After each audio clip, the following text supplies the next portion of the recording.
Assalamualaikum warahmatullahi wabarakatuh.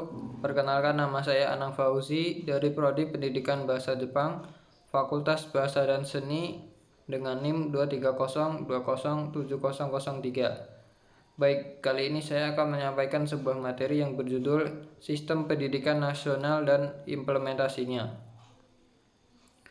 Adapun tujuan pembelajaran kali ini, yaitu setelah menyelesaikan pembelajaran pada bab ini, mahasiswa diharapkan mampu memahami tentang sistem pendidikan nasional.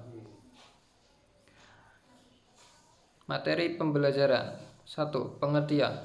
Pendidikan merupakan usaha sadar yang dilakukan oleh manusia agar dapat mengembangkan potensi dirinya melalui proses pembelajaran.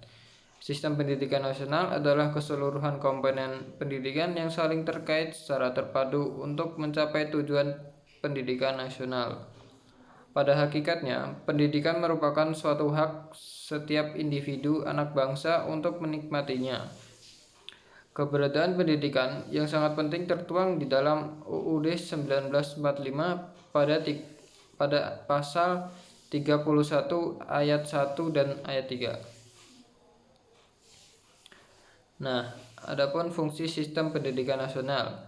Yang pertama, mengembangkan sistem pendidikan nasional berperan sebagai meningkatkan sarana untuk kemampuan intelektual, fisik, emosional peserta didik agar mampu berkontribusi dalam pembangunan bangsa. Fungsi yang kedua, yaitu membentuk watak dan peradaban bangsa.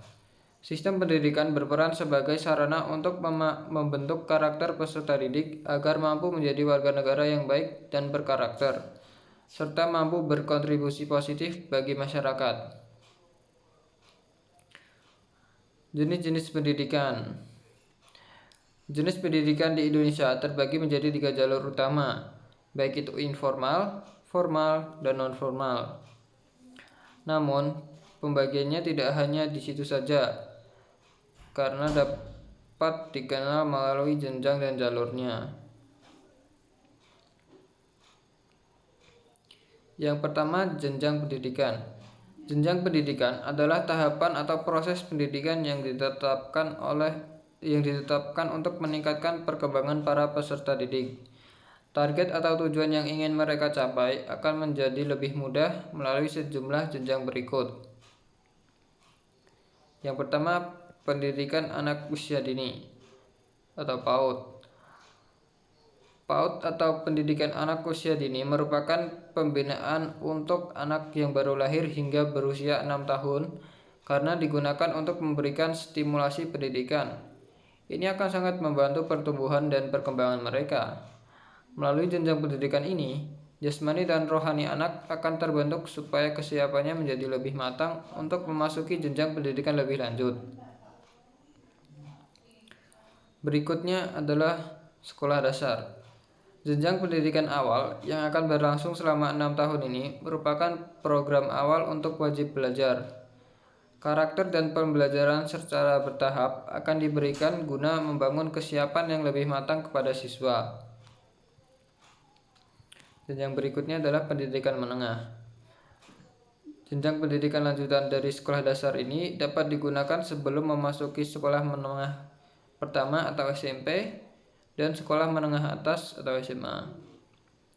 Total waktu yang dibutuhkan untuk menjalani jenjang selanjutnya adalah 6 tahun. Pendidikan menengah umum dan pendidikan jurusan adalah pembagiannya. Yang terakhir adalah pendidikan tinggi. Jenjang pendidikan yang akan dijalani setelah pendidikan menengah selesai adalah pendidikan tinggi dengan cakupan pendidikan diploma, magister, doktor, dan sarjana. Pendidikan tinggi tidak hanya menyelenggarakan pendidikan, penelitian, dan pengabdian kepada masyarakat, tetapi juga penyelenggaraan terhadap program akademik maupun profesi. Selanjutnya adalah jalur pendidikan. Jalur pendidikan merupakan proses yang dilalui oleh peserta didik untuk mengembangkan potensi diri. Pendidikan yang sesuai dengan tujuan seseorang akan sangat membantu perkembangannya di masa mendatang. Jalur pendidikan dibedakan menjadi 3, yaitu pendidikan formal, pendidikan non formal, dan pendidikan informal. Yang pertama, pendidikan informal. Pendidikan ini diselenggarakan di sekolah dan sudah sangat familiar di Indonesia. Dengan menjalani pendidikan formal, sistematis pendidikan akan menjadi lebih jelas, mulai dari jenjang pendidikan sekolah dasar hingga sekolah tingkat atau kejuruan. Yang kedua, pendidikan non formal. Pendidikan ini banyak terdapat untuk anak usia dini yang mengayomi pendidikan dasar, misalnya saja TPA atau Taman Pendidikan Anak Pendidikan Al-Quran, yang dapat kamu temui di masjid-masjid atau di berbagai pondok pesantren. Namun, tidak hanya itu saja, karena ada berbagai kursus seperti kursus komputer, kursus menjahit, dan bimbingan belajar lainnya. Yang terakhir adalah pendidikan informal. Jika dilihat dari Undang-Undang Nomor 20, pendidikan informal memiliki jalur khusus yang berada dalam lingkungan dan keluarga. Secara umum, pendidikan ini berbentuk kegiatan belajar secara mandiri. Untuk keseluruhan dan tanggung jawab pada intinya, ruang lingkup tetap berada di masyarakat maupun orang-orang sekitar yang tinggal bersama di rumah. Tujuan pendidikan nasional.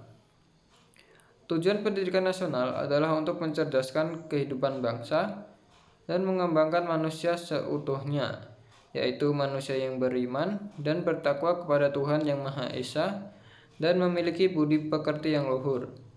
Selain itu, peserta didik juga harus memiliki keterampilan dan pengetahuan, kesehatan jasmani dan rohani, kepribadian yang mantap dan mandiri, serta rasa tanggung jawab terhadap masyarakat dan bangsa. Oke, kesimpulan dari penyampaian materi pada waktu ini yaitu berdasarkan dari materi yang telah disampaikan, sistem pendidikan nasional memiliki peran dalam pembentukan generasi yang berkualitas dan bersaing dalam pembentukan generasi yang berkualitas dan mampu bersaing secara global. Meskipun berbagai upaya pembaruan, tantangan seperti kesenjangan akses dan kualitas pendidikan masih perlu diatasi.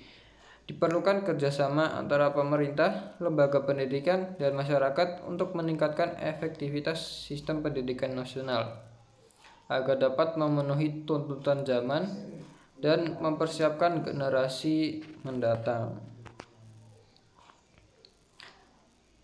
Nah, itu saja penyampaian materi kali ini. Kurang lebihnya saya mohon maaf. Assalamualaikum warahmatullahi wabarakatuh.